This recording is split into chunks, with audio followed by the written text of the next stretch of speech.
नमस्कार विद्यार्थी मित्रांनो, स्वागत आहे आपल्या BMS मराठी ॲपवरती। तर आता उर्वरित लेक्चर 3 आहे आपलं। आता यामध्ये आपल्याला जे चिकित्साचे 24 उपक्रम बघत होते, याचे आपण उर्वरित जे उपक्रम राहिले होते ते कव्हर करणार आहे। आता यामध्ये आपल्याकडे आता 15 आणि 16 नंबरचा उपक्रम आहे अंजन आणि नस्य। आता अंजन आणि नस्य असे डायग्राम पाहू शकता। आता एक सुंदर मुलगी तिच्या डोळ्याला काहीतरी लावताय बाबा, म्हणजे काहीतरी लावताय। आता काहीतरी लावताय, तुम्हाला काय लावताय ते सांगतो मी। आणि इथे काहीतरी एक सुंदर मुलगी दुसरी ती एक झोपलेली तिच्या नाकामध्ये काहीतरी टाकताय। आता हे कर्म म्हणजे काय? आता नॉर्मल तुम्ही लहानपणीपासून तुमची आई, तुमची आजी किंवा तुम्ही आता जरी मोठ्या जरी झाल्या तरी डोळ्यांना काहीतरी काजळी नावाचा एक प्रकार लावत असतात। तर काजळी लावणं तर ह्याला आयुर्वेद भाषेमध्ये अंजन असं म्हणतात। जे आपण डोळ्याला आपल्या डोळ्यांना अशी काजळी लावतो, असं छान सुंदर डोळा असतो आपला, असं सुंदर डोळ्याला अशी काहीतरी काळसर अशी काजळी लावतो, जी की ते मुली लावल्यावर अशी एकदम सुंदर अशी दिसतात। तर ती जे लावतो आपण तर ते आपलं झालं अंजन। आता अंजन कसं असतं? आता ते अंजन काय म्हटलेलं? आता अंजन म्हणण्याचं कारण काजळी काऊन नाही म्हटलं? तर अंजन म्हटण्याचं काय, तर जे आपण अंजन बनवतो, जी काजळी बनवतो ती नॉर्मली ती आयुर्वेदिक असते आणि ती कशी असती की एकदम कफकारक म्हणजे कफनाशक असते। म्हणजे डोळ्यांमधील जर कफाचं जर काय जरी वृद्धी झाली तर त्या कफाचा नाश करण्यासाठी हे अंजन असतं, म्हणून ह्याला अंजन असं म्हटलं जातं। आता नस्य म्हणजे काय असतं? एक तुमचं एक अणुतेल असतं, एक अणुतेलाने काय केलं असतं, एक अणुतेल बनवलं जातं आपलं, आणि अणुतेल काय डायरेक्ट नाकात टाकलं जातं, त्याला नस्य असं म्हटलं जातं। या नस्याने काय होते, तुमचे ऊर्ध्वजत्रुक जे व्याधी म्हणजे घशापासून ENT आपण म्हणतो ना, ENT कान नाक घसा, जे ENT ऊर्ध्वजत्रुगत व्याधी, जे काही ऊर्ध्वजत्रुगत म्हणजे आपल्या शोल्डरपासून जे काही वरच्या व्याधी त्या सगळ्या ट्रीट करण्याचं काम हे नस्य करतं, म्हणून हे नस्य आहे। असं ही कन्सेप्ट आहे अंजन आणि नस्य। आता कळलं याला मॉडर्न वेने काय म्हटलं बघा, applying the medicine into the eyes and inhaling. आता अशा प्रकारे इनव्हॅलिंग तर अशा प्रकारे म्हटलं याला। आता म्हणजे काय म्हटलं, विषप्रभावाने जेव्हा दृष्टीशक्तीचा नाश होऊ लागतो, जेव्हा विषप्रभाव होतो बॉडीमध्ये, अगोदर सुरुवातीला नॉर्मलमध्ये विष रक्तामध्ये रक्ताला दूषित करतं, रक्ताला दूषित झाल्या मग हृदयाला दूषित करतं, हृदयाला दूषित झाल्यावर मग काय करतं, धातूला दूषित करतं। अशा प्रकारे दूषित करतं, अशा प्रकारे असतं ना नॉर्मली। तर मग काय होतं, विषप्रभावाने जेव्हा दृष्टीशक्तीची नाश होऊ लागतो, म्हणजे आपलं काय होतं, नेत्राच्या ठिकाणी आपल्या दृष्टीचा नाश होऊ लागतो, तेव्हा काय करायचं, आपला जो अंजन आहे तेव्हा आपण अंजनाचा प्रयोग करायचा। कारण की आता अंजन इथं आपल्या विषप्रयोगामध्ये उपयोगी पडतं। म्हणजे जेव्हा विषामुळे काय होतं, जेव्हा विषाची लक्षणं बॉडीच्या ऊर्ध्वजत्रुगत अवयवांकडे जातात तर तेव्हा विषाने काय होतं, आपली जी दृष्टी आहे तर ती दृष्टी कमी होती, दृष्टीची शक्ती कमी होती। त्यावेळेस जेव्हा शक्ती कमी व्हायला लागली तेव्हा अंजनाचा उपयोग करा म्हटलं आपल्या आयुर्वेद ग्रंथात। नंतर काय म्हटलं, आता अंजन जे बनवतो ते कसं बनवायचं, आपल्या ती काजळी बनवायची ती कशी म्हटली, तर देवदारू, सुंठ काळी मिरची, देवदारू, सुंठ, काळी मिरची, पिंपळी, हळद, कनेर, करंज आणि तुळशीचे बीज। काय काय घ्यायचं सांगितलं, एकदा पुन्हा बघूया काय म्हटलंय। हे बघ बाळा ध्यान दे, काय द्यायला काय म्हटलंय, देवदारू, सुंठ, काळी मिरची, पिंपळी, हळद, कनेर, करंज आणि तुळशीची बीज यांचा समभाग चूर्ण करून घ्यायचं आणि वस्त्रगार करून घ्यायचं। आता वस्त्रगार करण्याचं मग कारण काय, की सगळे एका आकाराचे, सगळे आपल्याकडे काय पाहिजे, पावडर एका फॉर्मची पावडर पाहिजे, कोणतेही जास्त नको, कोणतेही मोठी नको किंवा बारीक नको, समजलं। तर वस्त्रगाळ म्हणून एका आकाराचे पाहिजे म्हणून आपण त्याला वस्त्रगाळ केलं आणि त्याच्यातलं एकदम पावडर थिन पावडर येईन आपल्याकडे। नंतर काय करायचं, आपल्याला बकऱ्याचा मूत्र घ्यायचं आहे आणि त्या मूत्रात कालवायचं आहे, म्हणजे मिक्स करायचं आहे। मग आपलं बकऱ्याचं मूत्र घेतलं आपण, असं घेतलं आणि बकऱ्याचं मूत्र प्लस हे काय केलं, पावडर मिक्स केली आणि ते मिक्स करून त्याची काय करायची, काजळी तयार करायची आणि ती डोळ्यात काजळासारखी आपल्याला लावायची। त्यामुळे काय होतं, उत्तम असं विषनाशक आपल्याला सांगितलं आहे। मग कसं करायचं सांगितलं आपल्याला, जेव्हा विषाचा प्रभाव आपल्या दृष्टीचा नाश होऊ लागतो तेव्हाच आपल्याला अंजन तयार करायचं। तर अंजनमध्ये कशा प्रकारे अंजन तयार करायचं बाळा, आपल्याला सुरुवातीला घ्यायचं देवदारू, सुंठ, काळी मिरची, पिंपळी, हळद, कनेर, करंज आणि नंतर तुळशीचे बीज घ्यायचं, यांचा समभाग चूर्ण करून वस्त्रगाळ करायचा। नंतर बकऱ्याच्या मूत्रात त्यांना काय करायचं, आपल्याला काजळी तयार करायची, काजळीसारखी तयार करून घ्यायची, पेस्ट तयार करून घ्यायची आणि डोळ्याला काजळ्याप्रमाणे लावायचं। ते उत्तम असं विषनाशक आहे। तर अशा प्रकारे आपल्याला अंजन करायचं आहे। आता बघूया काय म्हटलं पुढं आणखी याबद्दल। आता पुढं काय म्हटलं, ज्या रोगाच्या पापण्याखाली सूज आली असेल, ज्या रोगाच्या पापण्याखाली सूज आली असेल आणि काय झालं असेल, अति झोप येत असेल, त्याला खूप झोप येत असेल, पीडित डोळे व ते डोळे जे असतील तर काय विवर्ण आला असेल, डोळ्याचा रंग बदलला असेल, मलिन झाले असेल त्याचे डोळे, तर त्या किंवा डोळ्यासमोर अनेक वर्ण त्याला दिसत असतील, विविध असे रंग वगैरे दिसू राहिले त्याच्या डोळ्यापुढं, म्हणजे विषाच्या प्रभावामुळे सूज आली असेल किंवा त्याला खूपच झोप येत असेल किंवा त्याचे पीडित डोळे जे असेल ते विवर्ण असे वेगळ्या रंगात झाले असेल, त्यानंतर मलिन झाले असतील, त्यानंतर काय म्हटलं, डोळ्यासमोर अनेक वर्ण दिसत असेल तर त्यावेळेस त्याच्या डोळ्याला काय करायचं, आपल्याला अंजन योग्य सांगितलंय तेव्हा अंजन करायचं सांगितलं आहे। नंतर काय म्हटलंय, ह्याचप्रमाणे विषवेगामुळे डोळे, कान, जिव्हा, कंठ कंठ यांचा अवरोध झाला असेल तर नस्य करावे। जर ह्याच विषवेगाच्या विषवेगामुळं डोळे कान जीवा कंठ काय म्हटलं डोळे कान जीवा कंठ यांचा अवरोध झाला असेल तर तेव्हा नस्य कर्म करायचं सांगितलेलं आहे।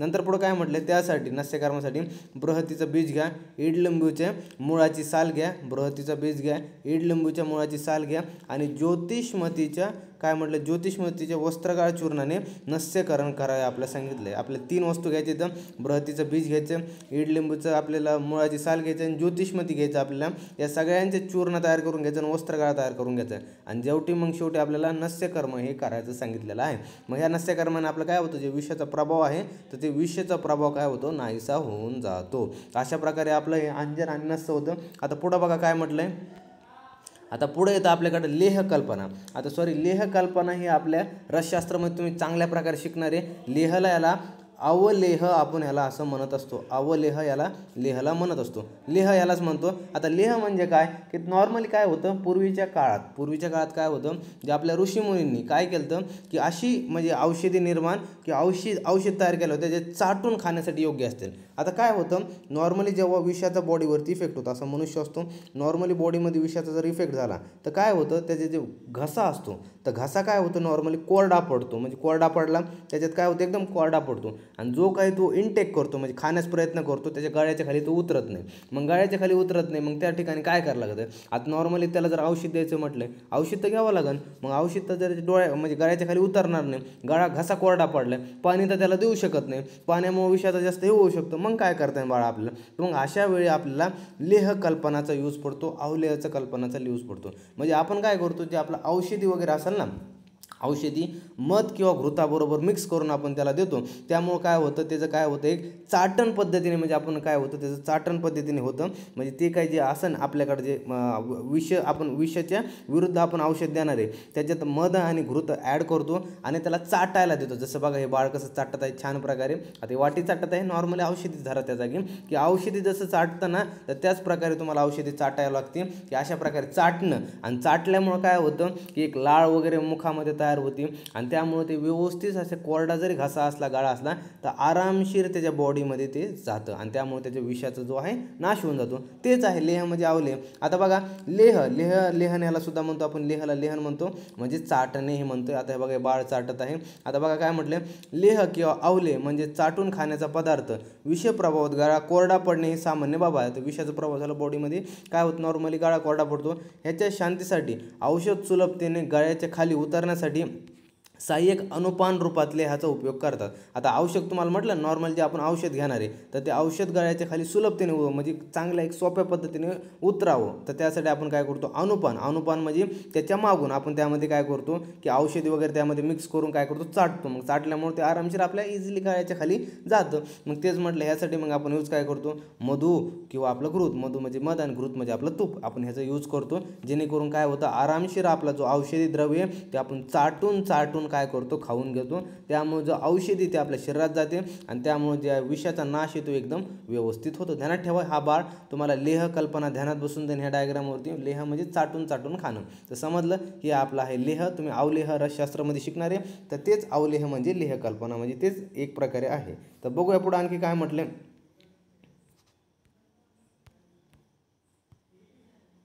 आता बघूया आपण धूम। आता धूम म्हणजे काय होणं एक मेडिसिनल स्मोक। आता तुम्ही घरामध्ये पाहिलं असेल जेव्हा तुमच्या घरात मच्छर वगैरे होतं तर तुमची आई वगैरे कोणी असेल आजी असेल तर आपल्या काय करतात गावाकडे एक लिंबाचं काय करतात की पाला आणतात लिंबाचा पाला आणतात त्याला वाळून देतात आणि त्याचं काय करतात धूप तयार करतात। मग घरात खूप मच्छर झाल्यामुळे त्या धूपणाने काय होतं की सगळे मच्छर मरून जातात। नॉर्मली तुम्ही पाहतात ना असं की लिंबाच्या पालाचं धूपन केलं तर काय होतं मच्छर मरून जातं। गाईच्या गोठ्यात असा आपल्या जनावराच्या गोठ्यामध्ये असेल घरात असेल खूप मच्छर झाले असले तर आपण तसं लिंबाच्या पाल्याचा काय करतो धूप करतो। त्याच प्रकारे जे आपण मेडिसिनल स्मोक म्हणजे काय म्हणतो जेव्हा विषाचा आपल्या बॉडीवरती इफेक्ट होतो तेव्हा काही औषधी द्रव्यांचा आपण काय करतो यूज करतो त्याचा स्मोक तयार करतो म्हणजे धूप तयार करतो। त्या धुपाच्या सेवनाने काय होतो बॉडीमधले जे विष वगैरे असेल किंवा काही आणखी घरामध्ये दुसरे विषारी वगैरे प्राणी असेल तर ते सगळे काय होतात नाहीसे होतात. म्हणजे काय होतं, विषारी घरात जर द्रव्य प्राणी असतील, उंदीर झाला, त्यानंतर आपलं काय विंचू झाला, साप झाला, हे पळून वगैरे जाते. त्यासोबत जर शरीरावरती काय झालं असेल, विषाचा इफेक्ट झाला असेल तर ते निर्विषीकरण होतं, बॉडीमधला विष काय होतं नाहीसा होऊन जातो. तेच म्हटलं. आता धूम बघूया काय म्हटलं ह्याबद्दल आणखी. आता धूप म्हणजे धूपन किंवा धूर या अर्थाने आपण व्यवहार त्याला तुम्हाला माहिती आहे. औषधांच्या धुरांचा उपयोग केल्याने बंद स्रोतसुद्धा उघडतात. आता जे काय होतं, तुमच्या शरीरामधले बंद स्रोत झाले तर औषधींच्या धुरांचा उपयोग केल्याने ते सुद्धा उघडतात असं म्हटलं. त्यामुळे श्वासप्रवासाची गती सामान्य होते. त्यामुळे जी श्वासप्रवासाची गती तर ती नॉर्मल होऊन जाते. म्हणजे काय होतं, नॉर्मली विषाचा बॉडीवरती इफेक्ट झाला तर स्रोतस जे आहे, स्रोतसाचे मुख बंद होतात. त्यामुळे जो श्वास अवरोध होतो, त्यामुळे जो आपला श्वासामध्ये अवरोध होतो. त्याच्यामुळं मग काय होतं, आपण जर असं धुराचा वगैरे काय केला, हे बघा तुम्ही धूपन पाहू शकता, असं औषधी द्रव्य धूपन, तर तुम्ही असं धूर जर केला तर तुमचे जे स्रोतस मुख उघडतात. त्यामुळे जी तुमची श्वासाची काय म्हणतात की आपली प्रवास आहे तो व्यवस्थित गती सुरू होऊन जाते. नॉर्मली तुमचा श्वास वगैरे घेण्यास सुरुवात होऊन जातो. नंतर काय म्हटलं आणखी बघा, विषनाशक अंक धूर यात जाऊन विषाक्ततेचा नाश करतो. जे विषनाशक अंक आहेत म्हणजे जे विषांक धूर आहेत तर ते काय होतं, धूर काय होतो आपल्या बॉडीमध्ये जाऊन विषाचा आहे जो इफेक्ट असेल विषाचा, तो पॉयझन इफेक्ट काय होतं नाहीसा करून टाकतो. याच्या प्रभावामुळे विषारी जे जीव असतील, जंतू असतील, ते स्थान सोडून पळून जातात, म्हणजे स्थान सोडून निघून जातात. शास्त्रात यासाठी अनेक योग सांगितलेले, जसे की छोटी मोठी कटेरी, तसेच काय म्हटले आपले तुरीचे जे असले तुरीचे पाने म्हटले, तर छोटी मोठी कटेरी म्हटले, तसे तुरीचे पानं म्हटले. यांच्या धूमवर्तीमुळे विषजन्य हिक्का असेल, म्हणजे विषामुळे जर आपल्या उचकी वगैरे याला सुरुवात झाली तर ही सुद्धा बरी होऊन जाते. आपल्या द्वितीय तृतीय वेगामध्ये तुम्ही हिक्का हे लक्षण पाहिलं असेल, हे विषयाच्या लक्षणामुळे हे सुद्धा बरं होऊन जातं.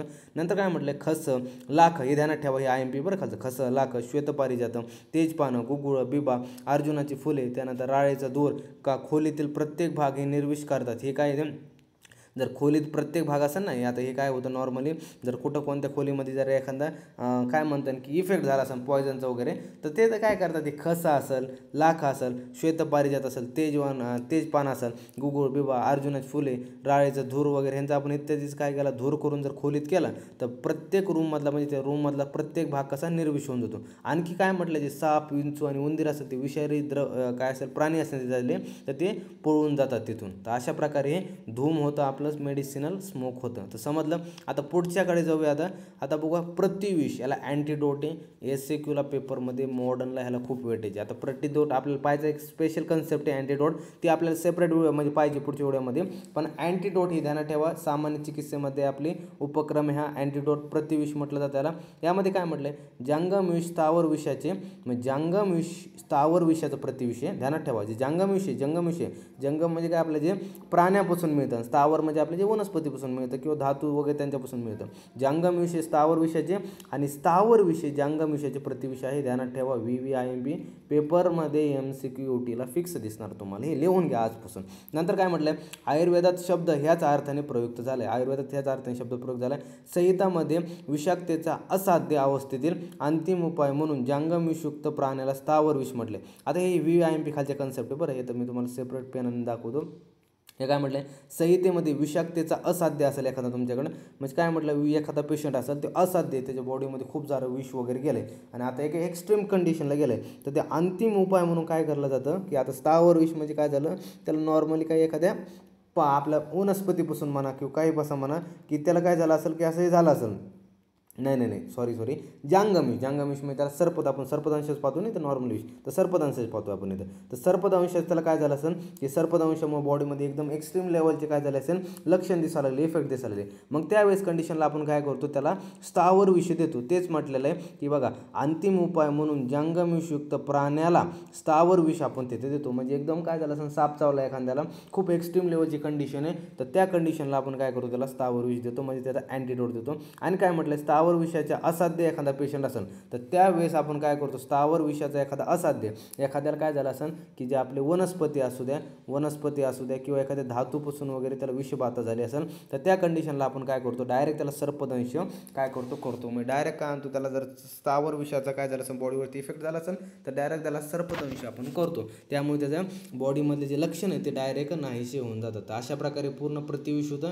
अँटीडोट ही कन्सेप्ट होती. समजलं, SAQला विचारलं जाऊ शकतं. IMP आहे, छान प्रकारे ध्यानात ठेवा. 20 पे 20 प्रति 20, 20 पे 20 प्रति 20. जसं की मराठी काय म्हणते BMS म्हणजे BMS मराठी, तशा प्रकारे 20 पे 20 प्रति 20, BMS म्हणजे BMS Marathi as it is. अशा प्रकारे. आता बघूया पुढची कन्सेप्ट आहे संज्ञा स्थापन. संज्ञा स्थापन म्हणजे रिव्हेल ऑफ अनकॉन्शियसनेस. आता संज्ञा स्थापन म्हणजे काय होतं, एखादी व्यक्ती असेल बरं जी बेशुद्ध पडली. आता तुम्ही नॉर्मली कंडिशनमध्ये पाहता प्रथम वेगामध्ये मूर्छा हे लक्षण भेटतं तुम्हाला पाहायला.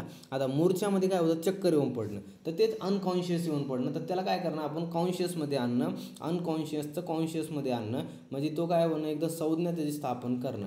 म्हणजे काय झालं असेल, तो बेशुद्ध झाला असेल, त्याची संज्ञा स्थापन करायची, त्याला जागेवर आणायचं. आता कसं आणायचं ते बघा काय म्हटलंय, विषाक्ततेच्या चिकित्सेत रोग्याला शुद्धीवर ठेवणे किंवा बेशुद्ध रुग्णास शुद्धीवर आणणे आवश्यक आहे. म्हणजे आजवर काय होतं, एक तर त्याला बेशुद्ध पडून देत नाही. नॉर्मल तुम्ही जर पेशंटला साप चावला तर त्या पेशंटला कधीच झोपून देत नाही. तुम्ही पाहतात की खूप डॉक्टर त्याच्या तोंडात मारतात, पाणी मारतात, खूप काही करतात, पण त्याला कधीही झोपून देत नाही. काहून, त्याला बेशुद्ध झालं तर त्याची चिकित्सा एकदम काय म्हणतात असफल होती, तो मरण अवस्थेत सुद्धा जाऊ शकतो. त्यामुळे त्याला शुद्धीवर ठेवतात. बेशुद्ध रुग्ण असेल त्याला शुद्धीवर आणलं जातं. ह्यासाठी सुश्रुताने अत्यंत विस्तारपूर्ण वर्णन केलंय. काय वर्णन केलंय की बघा, तीव्र विषाक्ततेच्या ज्या संज्ञाहीन रोग्याचे डोळे उघडेच राहत असतील तर मान लटकत असेल तर असं तीव्र काय त्याचं तीव्र प्रधमन नसल्याने शिरोविच्छेदन द्यायचे. म्हणजे काय म्हटलं, एखादा असेल पेशंट त्याचे डोळे उघडेच राहत असेल, त्याचे डोळे उघडे राहत असेल, आणखी काय म्हटलंय त्याचे मान लटकत असेल, मान तो टाकून देत असेल. मान काय होतं असं आहे ना, नॉर्मली आपला पेशंट असा असतो ना असा, तर तो मान काय करत असेल अशी टाकून देत असेल. हे बघा अशी त्याचे हातपाय आणि अशी मान टाकून देत असेल, अशा या कंडिशनला. तर तो तसे असेल तर त्या कंडिशनला आपण काय करायचं, नस्य काय करायचं, तीव्र प्रधमन नस्य आणि शिरोविरेचन द्यायचं. नस्य आणि शिरोविरेचन आपल्याला तीव्र स्वरूपाचं त्याला द्यायचं आहे, एवढं ध्यानात ठेवा. दुसरं यामध्ये काही नाही आहे. आता बघा पुढं काय म्हटलं बघा, आता असे केल्यावर सुद्धा त्यातून रक्त न आल्यास शल्यशास्त्राकडून शस्त्राने त्याच्या डोक्यावर काकपत आकारात चिन्ह केले.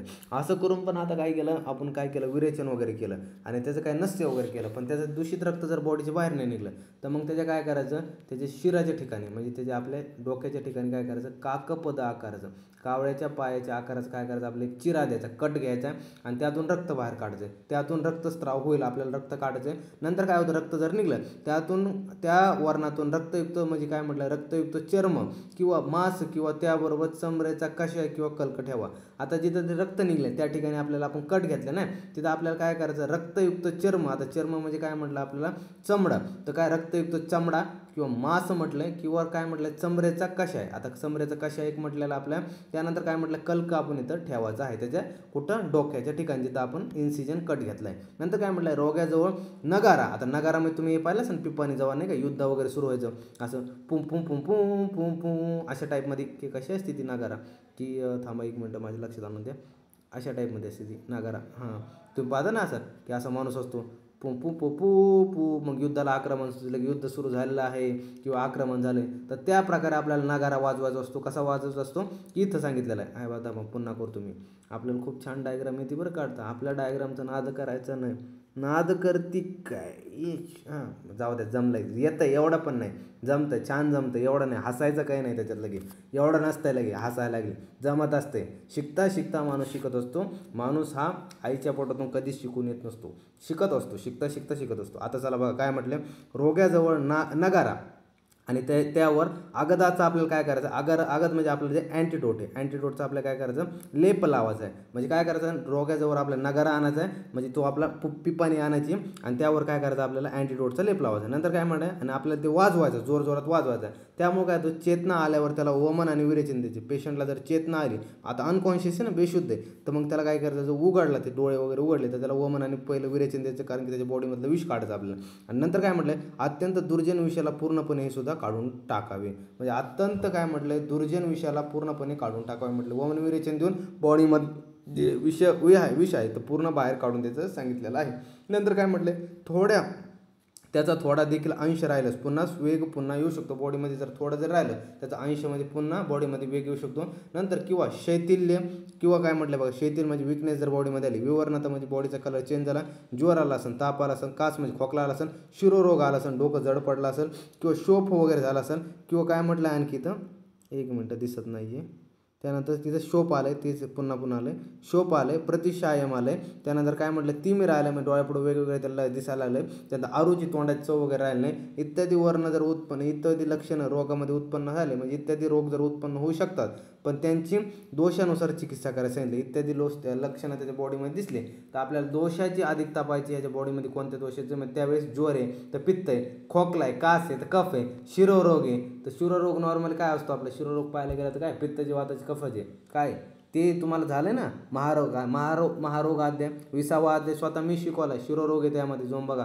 शिरोरोगमध्ये शिरोरोगचे पण पुन्हा येतात वाताची पित्ताची कफत तर आणि असे सन्निपाताचे वगैरे जे प्रकार पडतात शिरोरोगचे पण पुन्हा. मग त्यामध्ये त्यावेळेस काय असेल त्याचं डॉमिनन्स कशाची पित्ताची कफाची ते पाहून आपल्याला काय करायचं असतं, त्याच्या चिकित्सा करायच्या असतात. ते झालं समजलं. आता तुम्हाला आणखी बघूया. आता शिरोरोग हा पुढं तुम्हाला कियंत शिरसी अध्यायामध्ये शिरोरोग झालेला आहे, त्यामुळे तुम्हाला माहितीच असेल.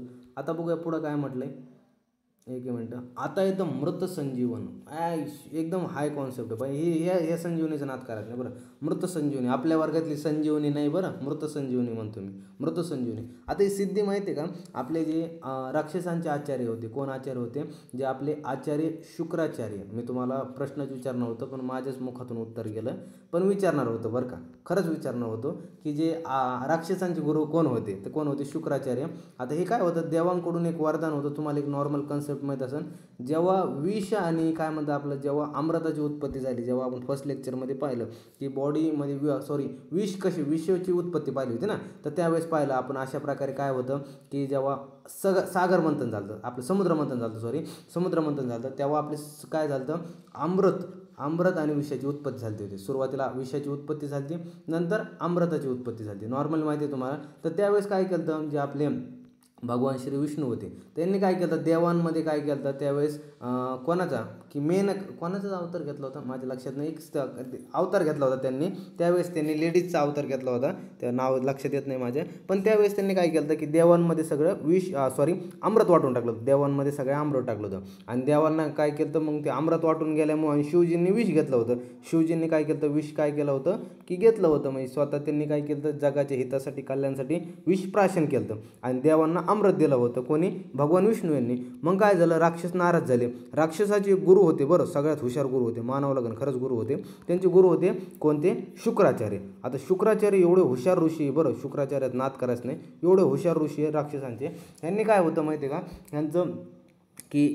यांनी मग देवाकडे गेले. कोणाकडे गेले की महादेवाकडे गेले. देवाला म्हटले, देवा तुम्ही किती आमच्यावर अन्याय केला. का म्हणे, काय झालं तर म्हणे, तुम्ही देवामध्ये की अमृत सगळं देवांमध्ये वाटून टाकलं आणि आम्हाला काय दिलं म्हणे, आमचा नुसता फायदाच करून घेतला म्हणे. तुम्ही आम्हाला अमृत दिलं नाही, काही नाही, आमचे सगळे माणसं लावले म्हणे तुम्ही समुद्र मंथनामध्ये, पण आम्हाला काहीच दिलं नाही म्हणे. असं असतं देवा. मग आता आपले शिवजी बिचारे भोले माणूस, मग काय करणार म्हणे. आता ते काय पाहत नाही पुढं कोणी राक्षस आहे की देव आहे. बिचारे देवा माया आली त्यांना. मग ते म्हणले की मी तुला एक आशीर्वाद देतो की तुला एक अमृत संजीवनी ही सिद्धी देतो. आता संजीवनी सिद्धी म्हणतो आपण याला नॉर्मली, मृत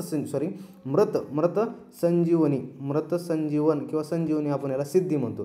तर ही सिद्धी शुक्राचार्यांना येत होती किंवा देवांनी यांना, महादेवांनी यांना दिली. तर शुक्राचार्यांना ही सिद्धी प्राप्त असल्यामुळं काय झालं की शुक्राचार्यांना काय झालं की मग जे कोणी त्यांना राक्षस वगैरे मेला असेल तर ते काय करायचे, ते राक्षस मेलेला आहे तर त्याला जिवंत करायचे. तुम्ही जे हर हर महादेव मालिका वगैरे पाहिली असेल ना, त्यामध्ये तुम्ही हे पाहिलं असेल की ते काय करायचे, जिवंत करायचे. एखादा राक्षस मेला की त्यांच्या विद्येद्वारे ते काय करायचे, जिवंत करायचे. तर त्यांच्याकडे जी सिद्धी होती प्राप्त ती मृत संजीवन सिद्धी आहे आणि तीच आपल्याला इथं 24 उपक्रमापैकी एक उपक्रम दिलेला आहे. आता जाणून घेऊ इथं काय म्हटलंय बघा. मृत संजीवन ही एक प्राचीन विद्या होती ज्यात मेलेल्या प्राण्याला जिवंत करीत असायचे. बघा त्याच्या काळाचा इतिहास. आता ह्या नावाने आजकाल ही विद्या नष्ट झाली आहे. आता आजकाल ह्या नावाने ही नष्ट झाली, कारण की नष्ट का झाली, ही होती फक्त राक्षसांकडे ही सिद्धी होती, देवांकडे सिद्धी नाही.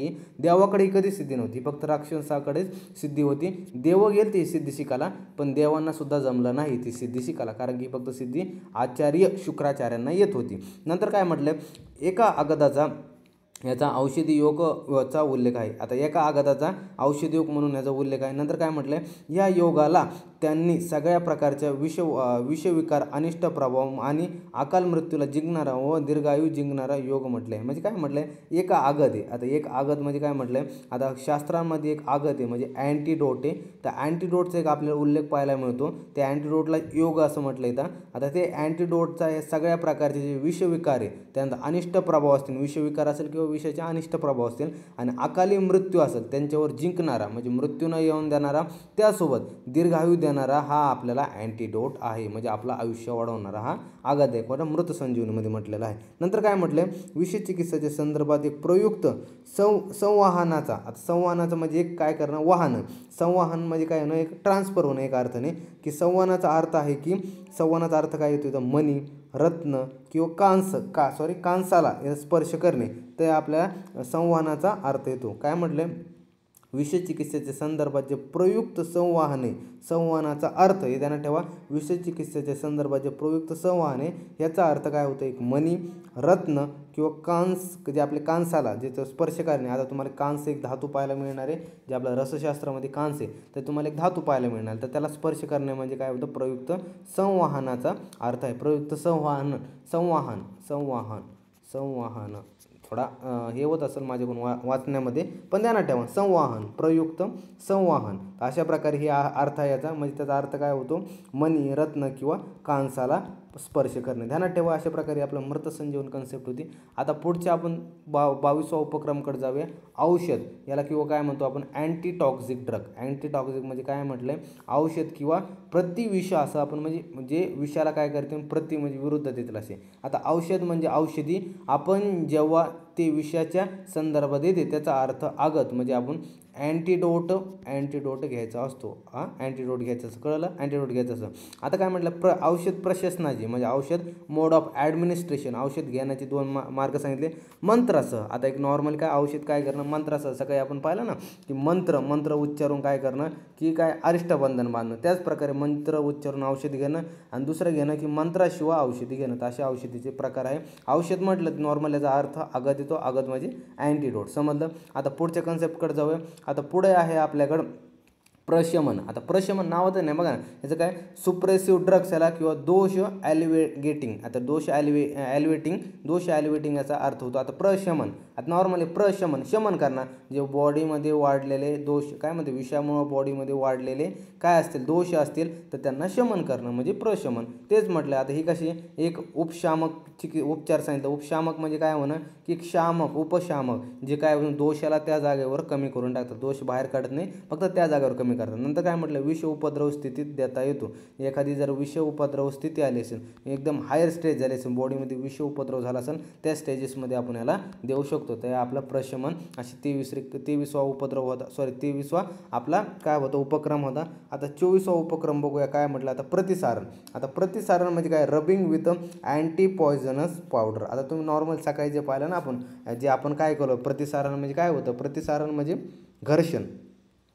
घर्षण करणं, प्रतिसारण जे सकाळी आपण पाहिलेलं, जे घर्षण करणं म्हणजे प्रतिसारण। नॉर्मली आपण काय केलं होतं, की तिथं तुम्ही पाहिलं होतं की आपण काय शुष्क पावडर घेतले होते, की जे आपण विविध अशी पिंपळी वगैरे घेतली होती आणि त्यांचे काय केलं होते, पावडर करून आपण काय केलं होतं, रक्तमोक्षणमध्ये पाहिलं होतं आपण हे, की आपण चोळलं होतं जखमेवरती, तर तिथून काय होतं, रबिंग केल्यामुळे काय होतं, तिथं विष काय होतं, ते बॉडीमधून काय होतं, ब्लड फ्लो पुन्हा म्हणजे रक्त काय होतं, पुन्हा येऊ लागतं, म्हणजे जे विष आहे ते बाहेर येतं। आता ते श्लोक तुम्हाला आला, हा पाठ करायचा आहे बघा, पिंपली नागर शारम नवनीतेन मुच्चितम प्रवरोधिते कंठके द अच्छलेश्मनी प्रतिसारणम। तर अशा प्रकारे हा श्लोक आहे, अष्टांग आपल्या संग्रहामधला श्लोक आहे। यामध्ये काय म्हटलं, जर जास्त वाढलेला कफ घशात जमा झालेला असेल तर पिंपळी आणि नगराची राख घ्यायची आणि लोणीमध्ये आपल्याला मिसळून लावावी। काय करायचं, आपलं जे लोणी असतं, तुप बनवायच्या अगोदरची स्टेज असते लोणी, त्यामध्ये आपल्याला काय करायचे, पिंपळी आणि नगराची राख करायची आणि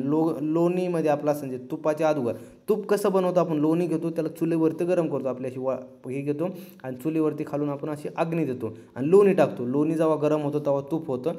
लोणी तूप होण्याचे जे अगोदर लोणी आपण ताकामधून जी लोणी काढतो, लोणीचा गोळा, लोण्याचा गोळा, तर त्या लोण्याच्या म्हणजे असं त्या लोणीला पिंपळी आणि नगराची राख करून आपल्याला मिसळून त्या घशाच्या ठिकाणी लावायची, जेणेकरून आपलं जे असेल तर ते कफ जिथं ते जमा झाला असेल तर तो काय होऊन कमी होऊन जाईल. म्हणजे कफ कशामुळे वाढला असेल, विषाच्या प्रभावामुळे, तर ते कमी होऊन जाईल. तर अशा प्रकारे तर टोटल 24 आपण इथं उपक्रम पाहिलेला आहे. इन डिटेल सगळं काही झालेलं आहे आपलं.